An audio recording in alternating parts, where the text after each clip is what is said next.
1 Corinthians chapter 11 is the 11th chapter of the First Epistle to the Corinthians in the New Testament of the Christian Bible. It was authored by Paul the Apostle and Sosthenes in Ephesus. In this chapter, Paul writes on the conduct of Christians while worshipping together. Text. The original text is written in Greek.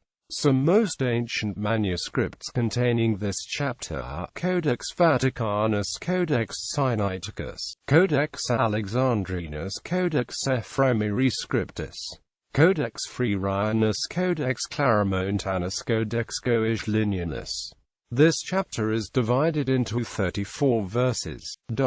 Structure. This chapter can be grouped. 1 Corinthians chapter 11 verse 1 equals imitator of Christ. 1 Corinthians chapter 11 verses 2 to 16 equals head coverings. 1 Corinthians chapter 11 verses 17 to 22 equals conduct at the Lord's Supper. 1 Corinthians chapter 11 verses 23 to 36 equals institution of the Lord's Supper. 1 Corinthians chapter 11 verses 27 to 34 equals examine yourself. Verse 1. New King James Version. Imitate me, just as I also imitate Christ. King James Version. Be ye followers of me, even as I also am of Christ. These words more properly close the preceding chapter than begin a new one, and refer to the rules therein laid down, and which the apostle would have the Corinthians follow him in, as he did Christ, that as he sought, both in private and public, and more especially in his ministerial service, to do all things to the glory of God, and not for his own popular applause, in which he imitated Christ, who sought not his own glory, but the glory of him that sent him. So he would have them do all they did in the name of Christ, and to the glory of God by him, and that as he studied to exercise a conscience void of offense to God and man, in doing which he was a follower of Christ, who was holy in his nature, and harmless and inoffensive in his conversation. So he was desirous that they should likewise be blameless,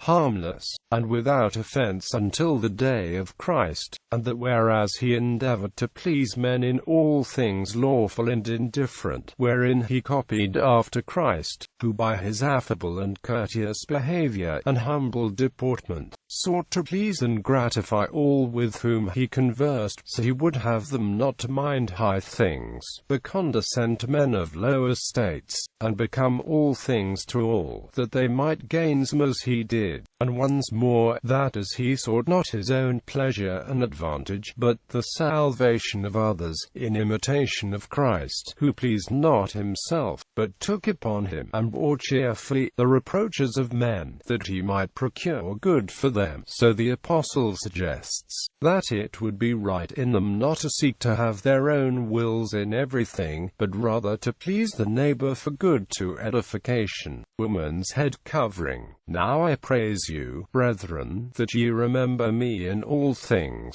and keep the ordinances, as I delivered them to you. But I would have you know, that the head of every man is Christ, and the head of the woman is the man, and the head of Christ is God. Every man praying or prophesying, having his head covered, dishonoureth his head. But every woman that prayeth or prophesieth with her head uncovered dishonoureth her head, for that is even all one as if she were shaven. For if the woman be not covered, let her also be shorn. But if it be a shame for a woman to be shorn or shaven, let her be covered. Verses 2 to 16 have been the source of much confusion for interpreters. In particular, problems come from the rhetorical question that nature teaches it is a shame for a man to have long hair, and telling women to cover their heads on account of the angels. Interpretations tend to fall into three informal categories. Universal view. A minority of current Christians apply the passage universally.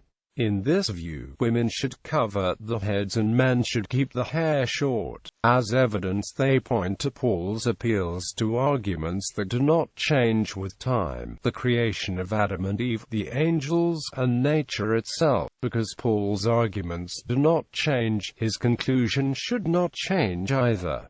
Therefore, these Christians cover the heads. Some cover only in church or while praying. Others cover the heads all the time.